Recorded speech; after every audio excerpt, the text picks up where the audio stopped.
توبہ کرنا، معافی مانگنا مشکل نہیں ہے، پھر اس چیز کو جو ہے قائم کرنا یہ بہت مشکل ہوتا ہے، اسپیشلی ہمارے ٹرانسجینڈرز کو۔ 28 سال ہو گئے کہ مجھے یہ خواب آیا، اب 3 ماہ ہوئے کہ میں نے مدرسہ بنایا۔ اچھا، 28 سال پہلے ہی آپ نے جس طرح بتایا کہ آپ نے جو آپ کام کرتی تھی وہ بھی رسپیکٹڈ ہی ہے، ہمارا معاشرہ ایسا ہے کہ وہ عجیب لگ رہا ہوتا ہے اور لوگ کچھ اس طرح سے، تو آپ کا جس طرح دوسرے ٹرانسجینڈرز بھی ہیں وہ یہ کام کرتے ہیں اور کام کر کے اپنے روزمرہ کے معاملات جو ہیں وہ چلاتے ہیں، تو پھر آپ نے جب یہ ترک کر دیا تو آپ کس طرح آپ کی زندگی گزر رہی تھی؟ الحمدللہ اب تو میری زندگی بہت اچھی گزر رہی ہے جب سے میں نے یہ ترک کیا ہے، کیونکہ میں ہر رات سوچتی تھی، ہر دن میں سوچتی میں کیا کروں ایسا کام جس سے اللہ تعالیٰ خوش ہو۔ میں نے معافی مانگی، اس معافی کو برقرار رکھوں، اپنا کوئی ذریعہ بھی اب نیکی کا بناؤں۔ تو بس پھر ایک دن خواب دیکھا کہ کیوں نہ مدرسہ بنا لوں، کیونکہ میں نے مختلف ٹرانسجینڈرز کے انٹرویو دیکھے، کافی ٹرانسجینڈر ہے جنہوں نے فاؤنڈیشنیں بنائی ہیں، لیکن یہ سٹیپ کسی نے نہیں اٹھایا، کیونکہ ہمارے ٹرانسجینڈر 12-13 سال کی عمر میں گھر چھوڑ دیتے ہیں۔ اب اتنی کم عمر میں گھر چھوڑنا، پھر میت ہی جاتی ہے ان کے گھروں میں، وہ بھی کم لوگوں کے گھروں میں میت جاتی ہے، تو پھر اتنی کم عمر میں وہ کیا سیکھ پاتے ہیں؟ وہ آتے ہیں، وہ تو اپنا فیشن ڈانسنگ شروع کر دیتے ہیں، پھر اس میں مہارت حاصل کرنا چاہتے ہیں، بال رکھ لیتے ہیں اور مطلب کہ مختلف کاموں میں ترجیح دیتے ہیں۔ تو میں چاہتی ہوں، میں نے یہ کام اس لیے شروع کیا ہے کہ وہ لوگ 12-13 سالوں کی عمر میں جب اٹھتے ہیں تو کافی وحشی درندوں کا بھی ان کا سامنا کرنا پڑتا ہے، کیونکہ وہ معصوم جو ہوتے ہیں۔ تو مدرسہ بنایا ہے کہ وہ سیدھا میرے پاس آئے، الحمدللہ تعلیمات بھی حاصل کر سکتے ہیں، یہ رہائش بھی ہونے کے لیے ہے، رہائشی بھی میں نے یہاں خریدی ہے ٹرانسجینڈرز کو، جو بیمار ٹرانسجینڈرز ہیں، جو بوڑھے ٹرانسجینڈر ہیں، جو کما نہیں سکتے اور ان کو کوئی ایکسیپٹ بھی نہیں کرتا، ہمارے لوگ بھی ایکسیپٹ نہیں کرتے۔ اگر میں جوان ہوں، ڈانس کر رہی ہوں، ہر کوئی ایکسیپٹ کر رہا ہے، میرے آج میرا فنکشن، آج بکنگ ہے میری، آج فلاں کا فنکشن ہے، بکنگ ہے، آج فلاں کا فنکشن ہے، بکنگ ہے، بیمار ہو گئے کوئی نہیں، آؤ روٹی میں کھلاتی ہوں، نو، یہ تو بیمار ہے، اس کا کیا کرنا ہے؟ یہ تو مردہ ہے یار، اس کو کہاں لینا ہے؟ اس کو کچھ ہوگا پولیس والے پکڑ کے لے جائیں گے، اس کو کچھ ہوگا ان کی فیملی والے پیچھے سے پکڑ کے لے جائیں گے۔ میں کہتی ہوں آؤ مجھے پکڑو، میں ان کی ڈال بنوں گی۔ رانی صاحبہ بتائیے گا کہ ایک ٹرانسجینڈر کو جس ماحول میں وہ رہتا ہے اور جو بھی وہ کام کرتا ہے، اس ساری جو کام ہے اس سے ہٹا کے اس طرف لانا، راغب کرنا کتنا مشکل ہے؟ بہت زیادہ مشکل ہے، لیکن ناممکن نہیں ہے۔ آپ کے سامنے ٹرانسجینڈر بیٹھے ہوئے ہیں، ناممکن ہے، مشکل بہت ہے۔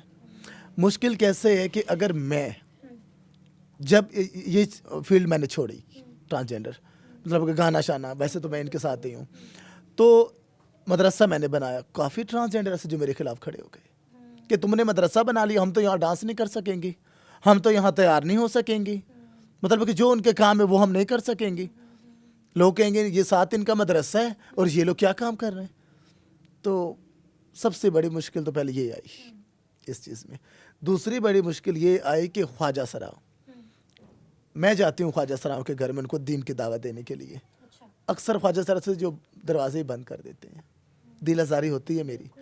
میرے نبی نے کہاں کہاں نے مشکل دیکھی، تو جب میں یہ دیکھتی ہوں تو میں کہتی ہوں کوئی بات نہیں، میں واپس آ جاتی ہوں، تھوڑی دیر بعد میں پھر چلی جاتی ہوں کہ اب ان کا فنکشن ختم ہو گیا ہوگا، میں پھر دروازے پہ لاک کرتی ہوں کہ دروازہ کھولو، وہ کھولتے چلی جاتی ہوں اندر، کوئی مطلب مختلف تحفے بھی لے کر جاتی ہوں کہ وہ ایسے تو وہ کہتی تو مدرسے والی ہے، بند کرو دروازہ، جب تحفے دیکھتے ہاں چلیں ٹھیک ہے، پھر بیٹھتے ہوں، پھر آہستہ آہستہ آہستہ جیسے میرے نبی نے لوگوں کو آہستہ آہستہ جو ہے اکٹھا کیا، آہستہ آہستہ ان کو دین کی دعوت دی، کتنی مشکلات کا سامنا کرنا پڑا۔ ہم تو حقیر لوگ ہیں، نبی کی امتی تو ہے نا، تو ہم بھی کریں گے۔ خواجہ سراؤں کی تعلیم آپ کیا کہتی ہیں، کس قدر ضروری ہے، اور یہ جو اقدام اٹھایا گیا ہے اس کو آپ کس طرح دیکھتی ہیں؟ تعلیم خواجہ سراؤں کی دنیاوی آپ کریں نہ کریں، وہ ایک الگ، وہ معاشرہ آپ کو سکھا دیتا ہے، معاشرے میں ٹھڈے لگتے ہیں آپ سیکھ جاتے ہیں، اس کے لیے آپ کو خود کو مطمئن کرنا پڑے گا۔ تو اس لیے میں نے جو ہے نا یہ دین کی تعلیم جو ہے یہ جاری کر دی ہے کہ پہلے میں ان کو ان کی طرف لے کر آؤں، جب یہ دین میں مگن ہو جائیں گے، جب یہ گم ہو جائیں گے دین میں، تو پھر یہ اپنے ڈانسنگ، معذرت کے ساتھ سیکس ورکنگ، ٹرانسجینڈرز، تو یہ سب کچھ چھوڑ کر یہ بھی اللہ کے راستے میں، اگر میں خواجہ سرا ہو کر سب کچھ چھوڑ سکتی ہوں، یہ بھی خواجہ سرا یہ بھی چھوڑ سکتے ہیں۔ میں جب گھر سے نکلی تھی تو مجھے جو ہے کافی مشکلات کا سامنا کرنا پڑا تھا، کوئی ایسا ادارہ نہ تھا کوئی ایسا مدرسہ نہ تھا جو مجھے ایکسیپٹ کرتا. تو میں خواجہ سراؤں کے مختلف فنکشن، ڈانس فنکشن، بیگنگ یہ کرتی رہی ہوں.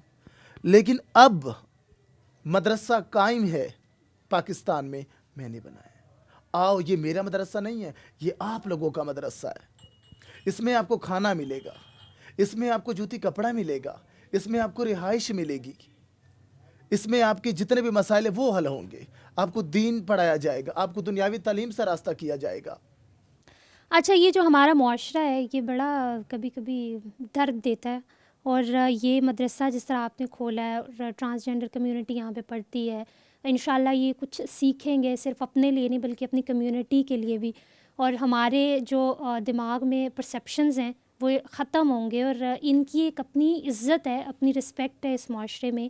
یہ جو ڈیزرو کرتے ہیں وہ انشاءاللہ انہیں ملے گا. یہ جو مدرسہ کھلا ہے اس کے بارے میں بتائیں کہ معاشرے کا کیسا رسپانس ہے آپ کو، یہ سوسائٹی کیا سوچتی ہے آپ کے بارے میں؟ کافی ایسے اچھے لوگ ہیں جو ہمیں عزت دے رہے ہیں، کیونکہ یہ پہلا قدم ہے ٹرانسجینڈر کی طرف سے. ہمارا ملک ریاست میں آیا 1947 سے. 1947 سے 2020 تک ٹرانسجینڈر تو چلتے ہی آئے ہیں، ریاست بننے سے پہلے بھی چلتے آ رہے ہیں. تو کبھی کسی نے یہ نہیں سوچا کہ یہ مسلم ملک ہے. ہم باقی بھی تو ڈانس وغیرہ کرتی ہیں، NGO بھی بنا رہی ہیں، خواجہ سراؤں کے حقوق پہ کام بھی کر رہی ہیں. تو خواجہ سراؤں کا سب سے بڑا حق تو قرآن مجید ہے. مسلمان کا سب سے بڑا حق قرآن مجید پڑھنا ہے.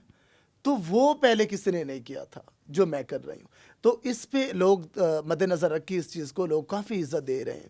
کچھ لوگ ایسے ہیں، ان سے میں ہاتھ جوڑ کر پہلے معافی مانگوں گی، جو ہمیں دیکھ کر آج بھی پیچھے سے او ہجڑے او خسرے، کیا ہے یار، یہ کس دنیا میں رہ رہے ہو تم؟ باقی بھی تو لوگوں کو دیکھو، یہ قوم کی بیٹی آئی بیٹھی ہے جو اتنی عزت دے رہی ہے مجھے، آپ کیوں نہیں دے سکتے؟ بیٹیاں عزت دے رہی ہیں، آپ ماشاءاللہ ینگ ہیں، آپ نہیں عزت دے سکتے؟ آپ کا وہی ہنسنا، وہی کھلنا، ذرا خود کو چینج کریں تاکہ ہماری بھی دل آزاری نہ ہو. تھینک یو سو مچ. بہت رسپیکٹ ہے آپ کے لیے، بہت عزت ہے. انشاءاللہ یہاں پہ جتنے بھی ٹرانسجینڈرس پڑھ رہے ہیں وہ اس ملک کا نام روشن کریں گے. آئیے بات کرتے ہیں کچھ اسٹوڈنٹ سے. السلام علیکم. وعلیکم السلام. کیا نام ہے آپ کا؟ سمرن. نام تو آپ کا بڑا مزے کا ہے. اچھا سمرن، کب سے ہیں آپ یہاں پہ؟ میں 3 منتھ ہو گئے. آپ کے پیرنٹس کس طرح آپ یہاں پر پہنچی ہیں؟ بس مطلب کہ باہر جب جاتی تھی تو محلے والے جو تھے وہ بھائیوں کو کہتے کہ یہ آپ کا بھائی ایسی حرکتیں کرتے ایسی حرکتیں، وہ پھر ابو کو کہتے. تو ابو جو ہیں تو مطلب کہ ڈانٹتے مارتے. تو ایک دن مطلب ابو نے بہت مارا تو میں ڈر کے مارے نا تو آ گئی. تو میں بس ویسے ہی بس باہر آ کے بیٹھی ہوئی ہوں تو میں نے مطلب یوٹیوب پہ مطلب ویڈیو دیکھی. تو ان کی ویڈیو دیکھی میم کی، باجی کی. تو بس پھر میں نے نا وہاں سے آ گئی گھر سے نا، میں نے کہا بس سیدھا ان کے پاس چلتی ہوں. بس پھر میں ان کے پاس آئی تو تب میرا بازو بھی ٹوٹا ہوا تھا جب ابو نے مارا تھا. تو بازو بھی ٹوٹا ہوا تھا. پھر یہاں پہ انہوں نے پھر علاج وغیرہ کروایا، دوائیں وغیرہ. اس کے بعد پھر میں تھوڑی ٹھیک ہوئی. پھر اس کے بعد قرآن سیکھا، کلمہ ولمہ. مجھے کلمہ بھی نہیں آتا تھا. پھر اس کے بعد کلمہ سیکھا، پھر پڑھی، اور اب ماشاء اللہ سے پہلے اس بارے میں ہوں. السلام علیکم. وعلیکم السلام. کیا نام ہے آپ کا؟ فلک ناز. اچھا فلک ناز، کہاں سے ہیں آپ؟ میں بیسیکل ملتان سے ہوں. اور یہاں پر کس طرح پہنچی ہیں؟ بس ویڈیو دیکھ کے ٹرانسجینڈر تھی باہر نکلتی تھی تو پھر محلے والے تانگ کرتے، ہجڑے خسرے کہاں جا رہے ہو، ادھر آؤ، بات سنو. انہوں کی بات میں نہیں سنتی تھی. تو پھر اچانک میں نے ویڈیو دیکھ کے پھر میں اسلام آباد آئے. اسلام آباد یا فلنوان 1 نمبر گلی کا کسی سے پوچھا، کسی نے بتایا تو پھر میں یہاں پہ آئی. السلام علیکم. وعلیکم السلام. کیا نام ہے آپ کا؟ جی میرا نام سحر ملک ہے. سہر، کہاں سے ہیں آپ؟ میں جی خوشاب سے. تو یہاں پہ کس طرح پہنچی ہیں؟ بس گھر والے ڈانٹتے تھے، اس کا نام کیا، بےزتی وغیرہ کرتے تھے. محلے دار بھی یہی کہتے تھے بھائیوں کو، یہ آپ کا جو بھائی ہے یہ لڑکی ہے، شیمیل ہے، آپ کو ان کو بھیج دینا چاہیے. پر گھر والے نے مجھے شروع سے نکال دیا تھا.